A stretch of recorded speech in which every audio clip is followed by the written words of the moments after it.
Bonsoir tout le monde, comment ça va? Ce soir, les pires dates. Exécuté par qui? Fabrice Florent.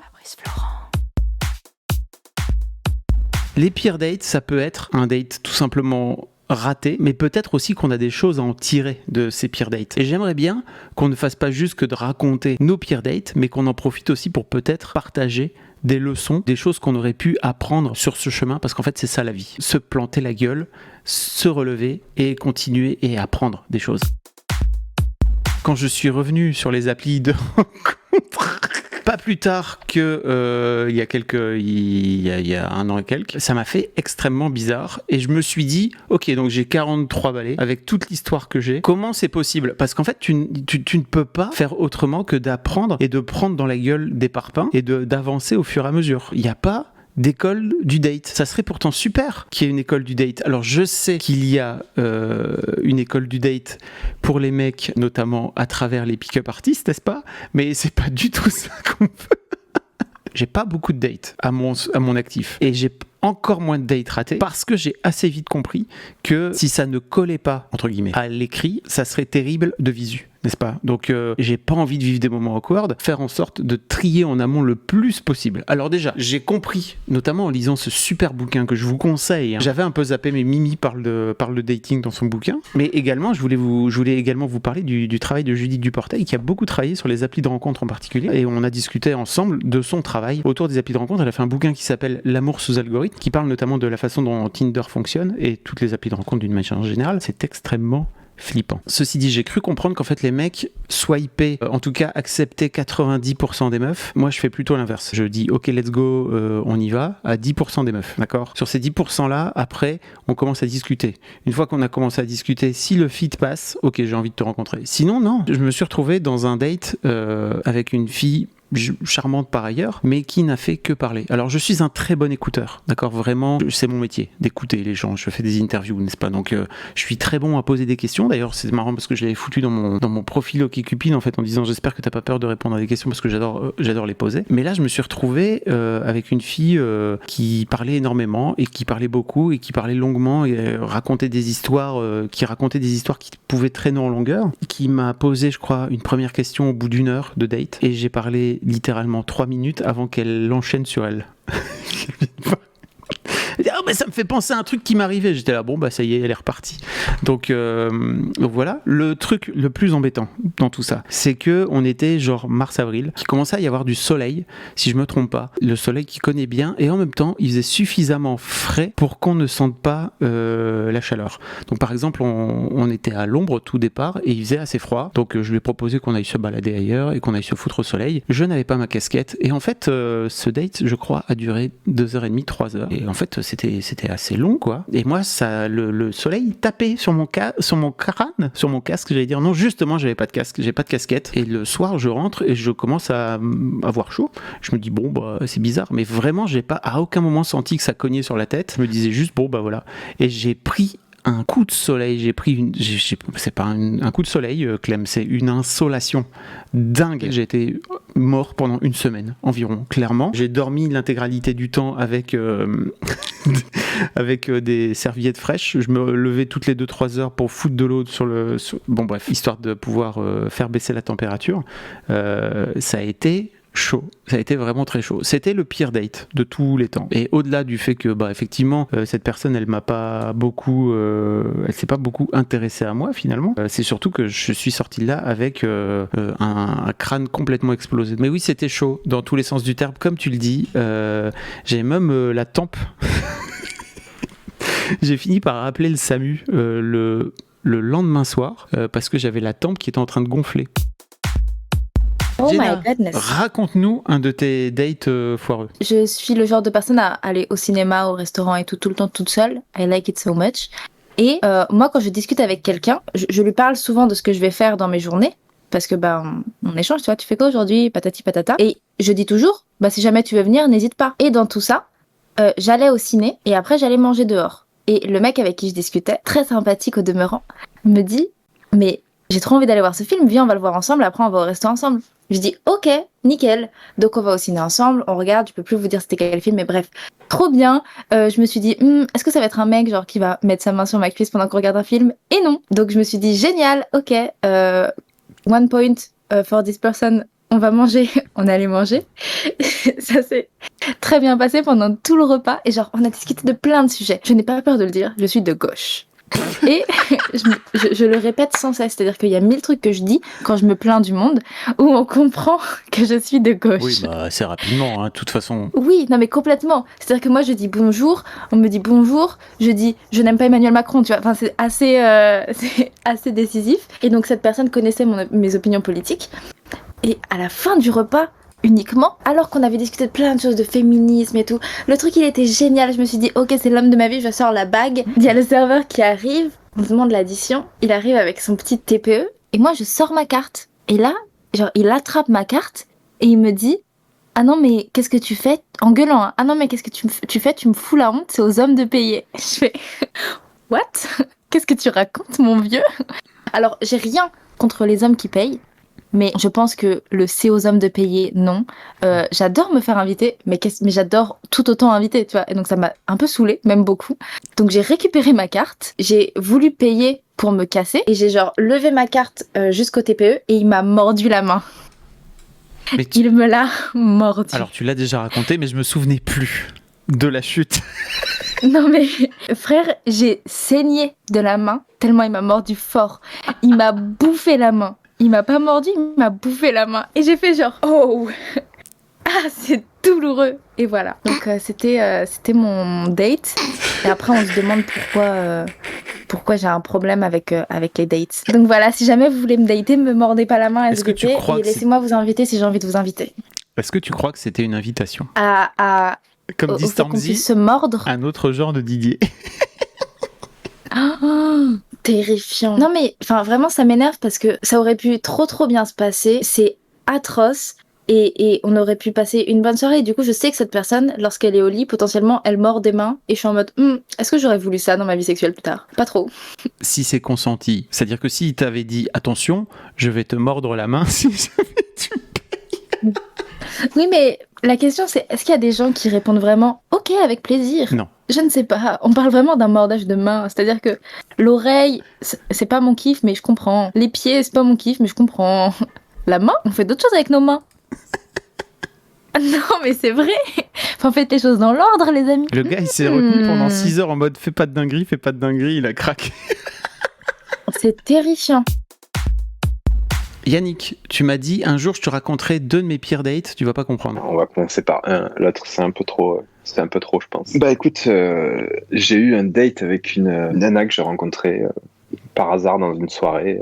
On décide de se revoir et c'est cool, tu vois. On passe vraiment un super moment. Bien sûr, la totale, apéro, un repas, machin et tout. Et tu vois, un peu le même genre que Jenna, tu vois, tout était trop parfait, quoi. Donc ça se finit chez elle. Et là, évidemment, on commence à aller plus loin. Et tu vois, moi, je suis assez réservé, tu vois, un peu lover sur les rendez-vous, tu vois, surtout sur les dates et tout, tu vois. J'aime bien les trucs un peu mignons, tu vois. Mec sensible, quoi, wesh. Voilà, un peu mec sensible, tu vois. Bon, bref. Elle était un peu comme ça aussi. Vraiment, je sentais cette sensibilité-là, tu vois. Et je me suis dit, putain, c'est fou, ça match de fou, quoi. Et donc, on se retrouve dans son pieu. Et là, tu sais, elle était un peu gênée. Elle me dit, je sais pas si j'ose ou j'ose pas, ou je sais pas, c'est peut-être un peu trop tôt. Et en fait, évidemment que c'était trop tôt. En fait, elle me sort une mallette, mais genre un truc façon Dr. Queen, là, un truc en cuir, qu'elle ouvre et dedans il y avait que des sextoys, mec. Donc, oui. Premier date. Hein, des sextoys pour toi également, n'est-ce pas? Voilà. Et si tu veux, là le truc c'est qu'elle commence à les étaler, genre ah ben je te montre alors puisqu'on y est et tout. Ouais, ok, donc tu vois, un peu curieux peut-être, je sais pas, enfin je comprenais pas trop ce qui se passait, tu vois. Donc elle me sort un énorme sextoy et elle me dit putain je suis embêté, je sais pas où j'ai mis le gros, tu vois. Donc autant te dire que il s'est rien passé du coup, parce que ça m'a mis un peu pas très très bien, quoi. j'imagine. la situation. Du coup, on est passé du mode lover à un mode mec, je démarre la caméra et c'est parti quoi. Mais non. Donc du coup, c'était un petit peu trop pour moi et donc je me suis taillé. Voilà. Elle est hyper entrepreneuse, j'adore. Bah ouais, mais c'était pas le plan. En fait, c'était pas le projet, si tu veux. C'est ça qui m'a dérangé. Si tu veux, c'est que c'est le projet. Enfin, en tout cas, ça s'annonçait en mode coup de foudre à nos singles, tu vois. Et Ah ça ouais. finit en Marc Dorcel. T'inquiète. Mais bébé. genre, elle était en mode, vas-y, c'est bon, on va se la donner, ou elle était en mode, Ah ouais, juste, ouais, bah, ouais. je te montre, tu vois. Non, elle était pas en mode je te montre. À la limite, tu vois, le mode je te montre, j'aurais pu trouver ça cool, même si le moment était pas forcément opportun, tu vois. C'était pas forcément Non, c'était le moment de plutôt- le faire, juste avant d'y aller, tu vois. C'était plutôt. Alors, Mais- choisis la taille qui te convient, c'est ça? Ouais, c'était un peu le délire, quoi. Le délire que j'allais finir Ah, avec un génial. machin dans le. On est passé, voilà, de coup de foudre à nos singles à. Mec, je vais te fourrer, mais je trouve pas le gros, tu vois. Donc. Ouais, j'ai dit que c'était pas du tout ma cam et je lui dis, je m'attendais pas du tout à ça. Je suis vraiment désolé. Je pense qu'on s'est pas compris. Et puis elle est courageuse et j'espère qu'elle a trouvé quelqu'un qu'elle a pu initier. Je sais pas. Ou quelqu'un qui aime déjà ça, tu vois, peut-être. Oui, Ou quelqu'un qui aime déjà ça et qui elle est très heureuse maintenant. Mais voilà, ça l'a pas fait. Et le fait est que quand il s'est passé ça, je me suis barré. Enfin voilà, je lui ai dit, écoute, c'est pas pour moi. Je préfère qu'on en reste là. Et je suis parti, tu vois. Ouais.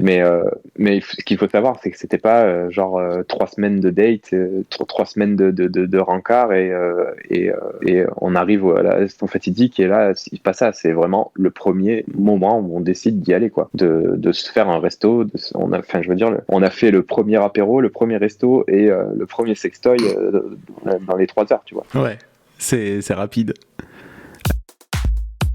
Avec mon profil Tinder, parce que j'étais aussi sur Tinder, mais vraiment je détestais cette appli parce que globalement les gens ne parlent pas dessus. Moi j'aime beaucoup, notamment OkCupid, parce que les gens se racontent et ça permet déjà de faire un premier filtre. Et Tinder, je trouve qu'il y a un truc un peu, juste Tinder, c'est le check d'ego, quoi. tu swipes au physique, quoi, voilà, c'est ça. Et en revanche, alors avec mes photos un peu stylouches et tout, là, tu vois, j'avais mis notamment ma photo, je suis en slip, machin. Alors, dès que je rentrais à Lille pour voir mes filles, notamment, alors là, mais j'étais liké de ouf, quoi. Très, très province matérielle, quoi, tu vois. Et il y a même mon ex qui m'a dit « Ah, il est trop bien ton profil Tinder !»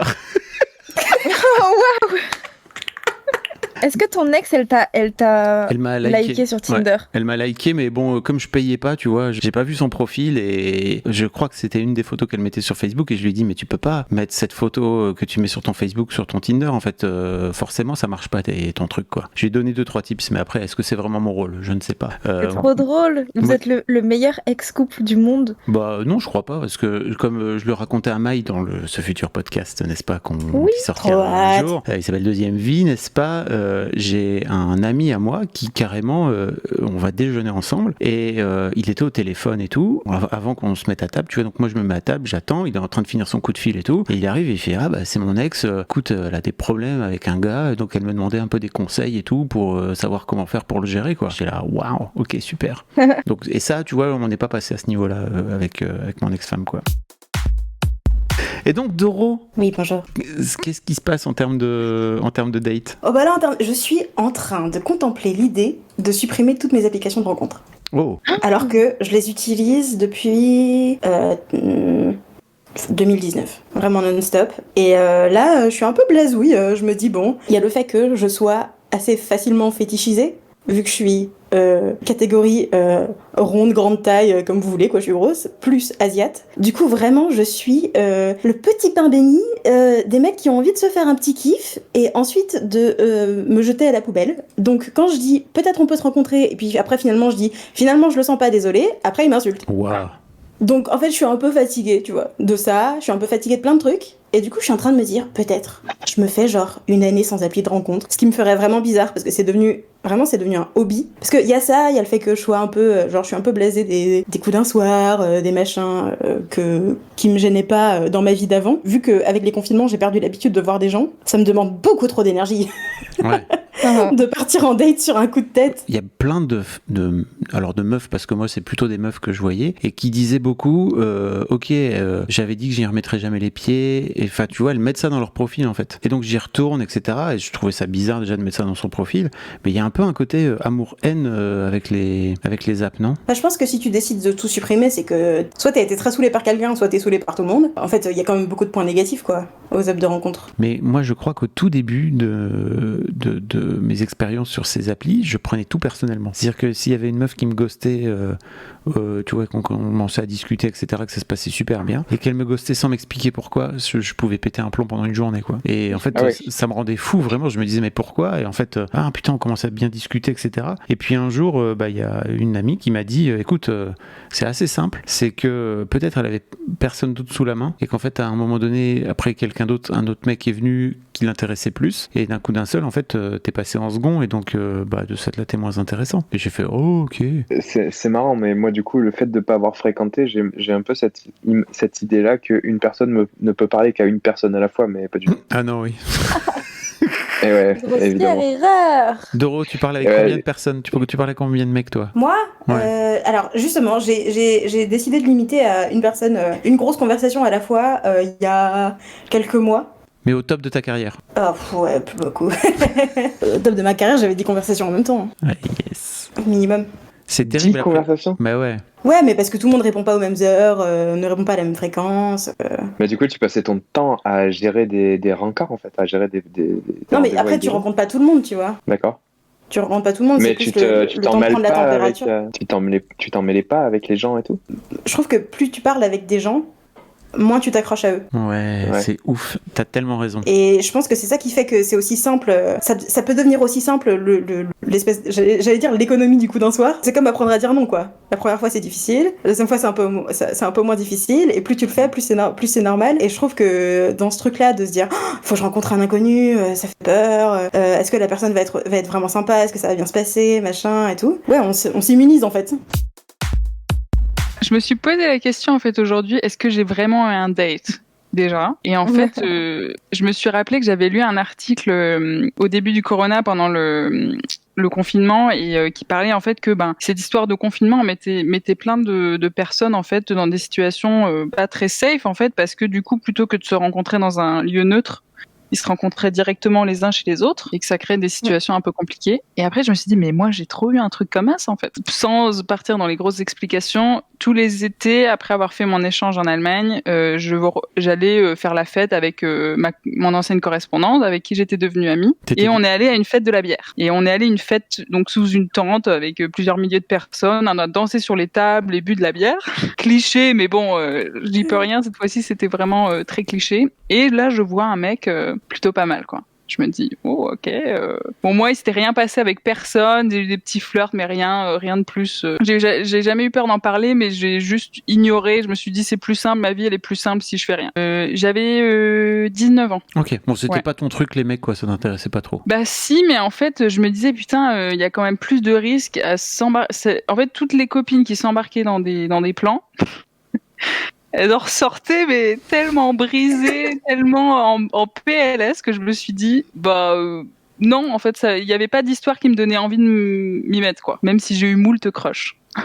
Waouh. Donc j'ai vu ce mec et il parlait français en fait, je sais plus pourquoi, parce qu'il avait de la famille je crois en France, et on a pas mal parlé, il était super mignon et tout, et j'avais cru comprendre, c'est important pour la suite, qu'il était ami avec ma pote ma choresse. Du coup je me suis dit c'est cool, elle le connaît, il a l'air sympa et tout, et à un moment on se rapproche tout ça, et il dit putain en fait je rentre dans mon patelin, là, le bus, il part maintenant. Je me casse, en fait. Ok. Donc, je me dis, ok. Et je demande à ma pote, je dis, t'as son numéro de toute façon? Et elle me dit, non, j'ai vraiment aucun moyen de le contacter, ce gars. Je lui fais chier.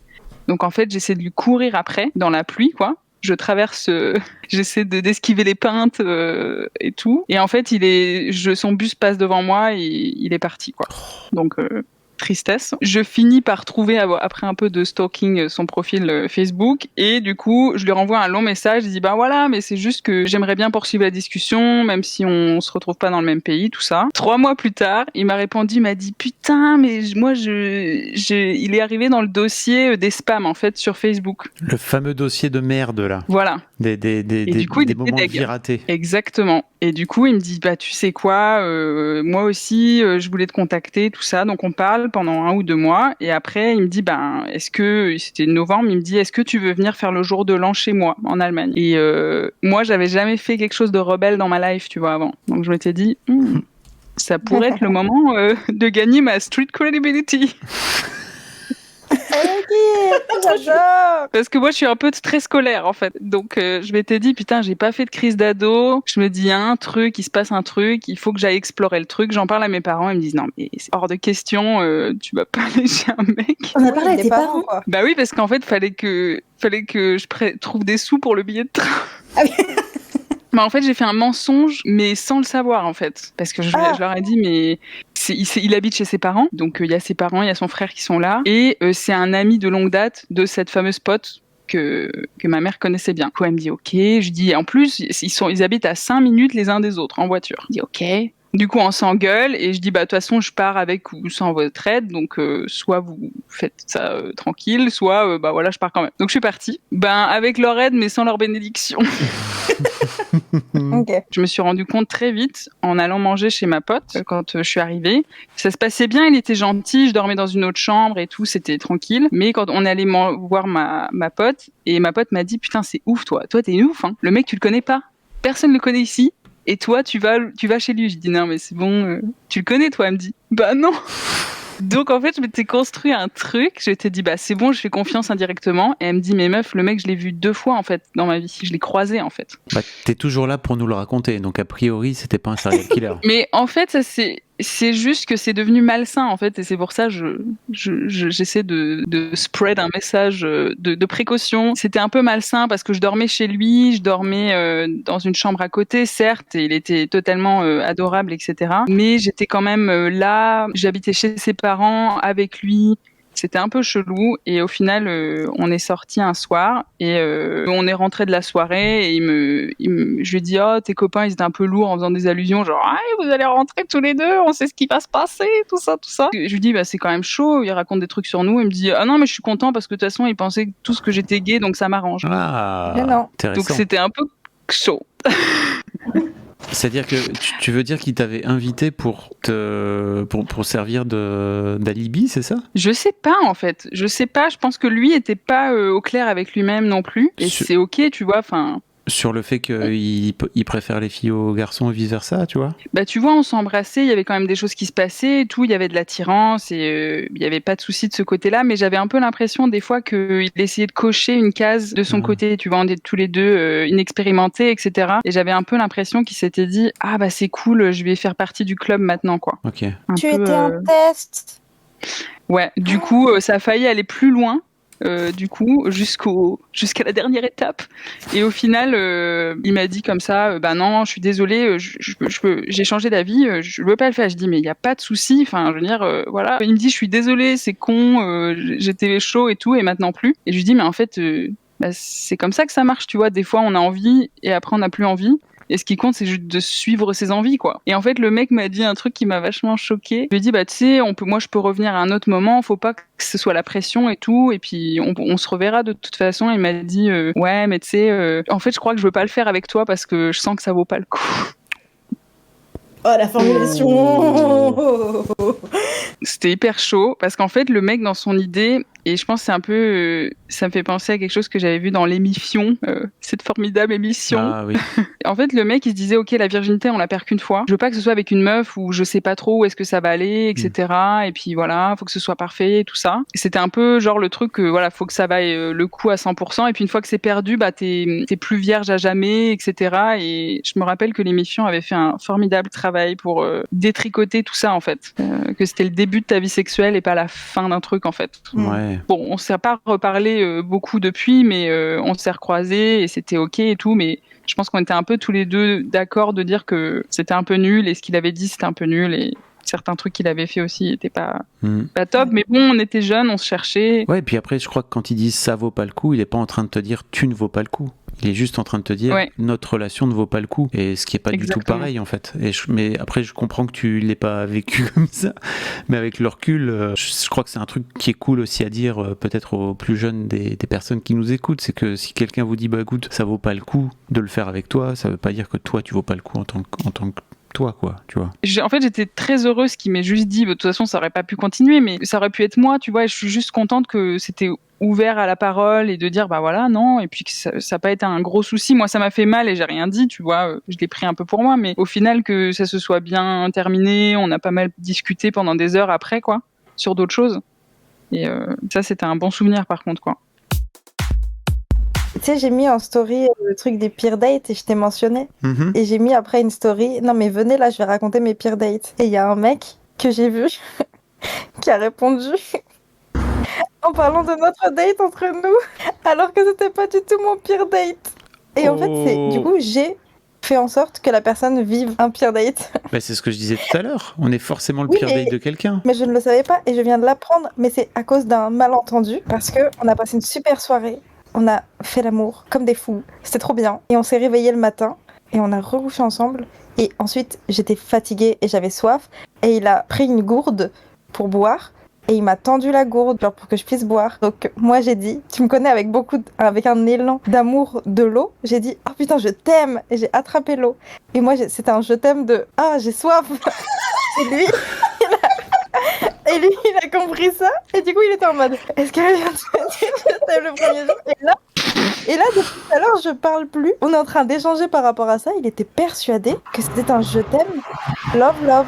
Et je suis en mode bah non. Et ça me fume parce que je sais que je suis très expressive et que je suis capable de dire je t'aime assez rapidement, mais on a fait un rendez-vous et on a plus couché ensemble que discuté, donc ok. Il aurait pas pu demander confirmation, tu vois, si t'as un doute, tu sais, je comprends pas, des fois les gens ils partent sur des délires. Ouais, mais des fois le malaise est trop fort. Bah oui. Mais non, mais je ne l'ai même pas ressenti le malaise, moi j'étais vraiment non, mais lui on a passé un bon moment et je comprenais pas pourquoi on se voyait plus, mais arrête de et dire en même temps je m'en foutais un peu. Arrête de dire je t'aime comme tu dis merci en fait, Jenna, tu vois. C'était dans l'eau, j'avais si soif.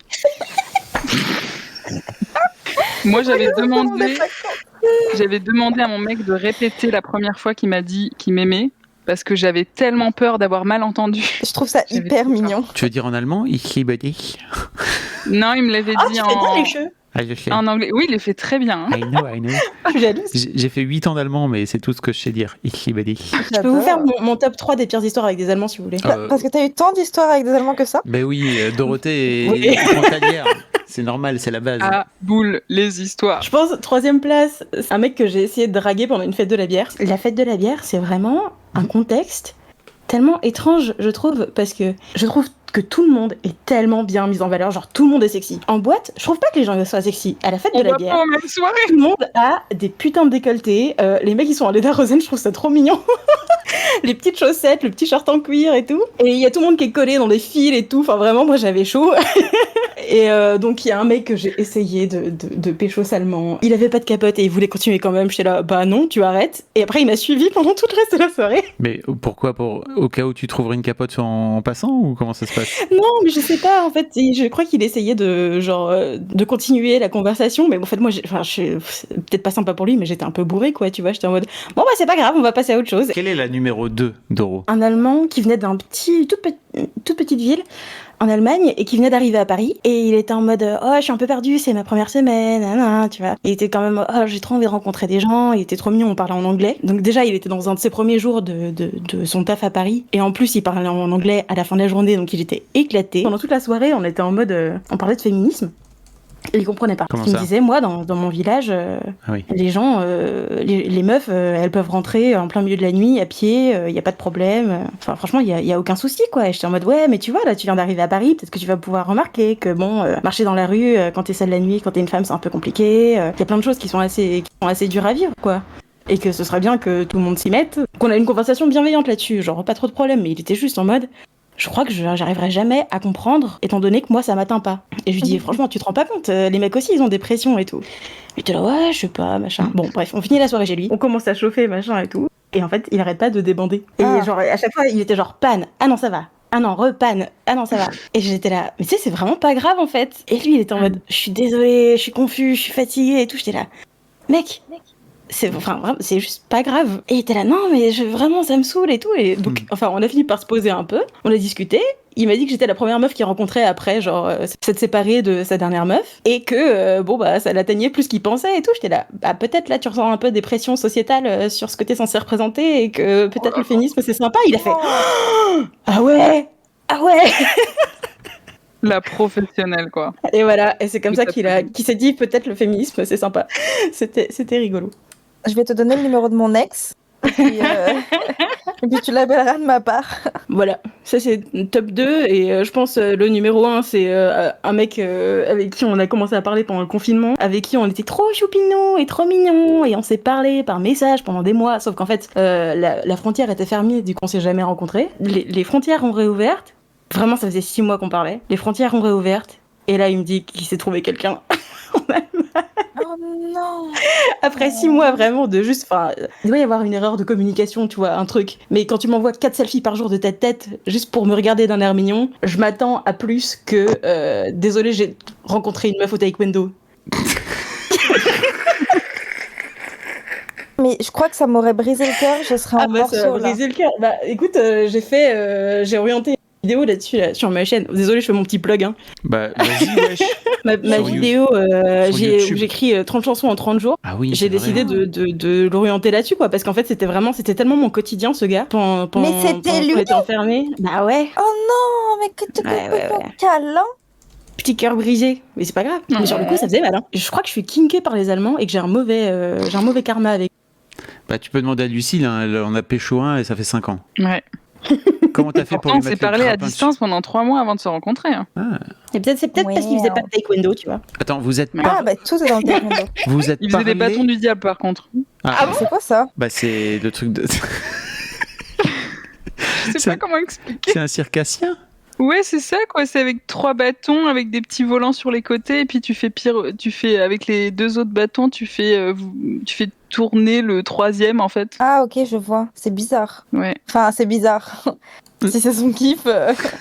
Il le fait très bien. Mais... J'imagine. Ouais. J'adore, c'est trop mignon, elle vend son mec. Il le fait très bien et au lit, ça apporte vraiment des trucs. Quoi. Je ne dirai rien sur ses compétences. Si les compétences dans cet art de cirque nous suivent aussi dans notre endroit. Non mais vraiment la façon dont tu l'as raconté, c'est, tu sais... Il s'est manié le bâton. Voilà. Quand elle a dit art de cirque, je croyais qu'elle parlait justement du coït. J'étais en mode quoi? Est-ce que je viens de dire coït? J'ai dit coït.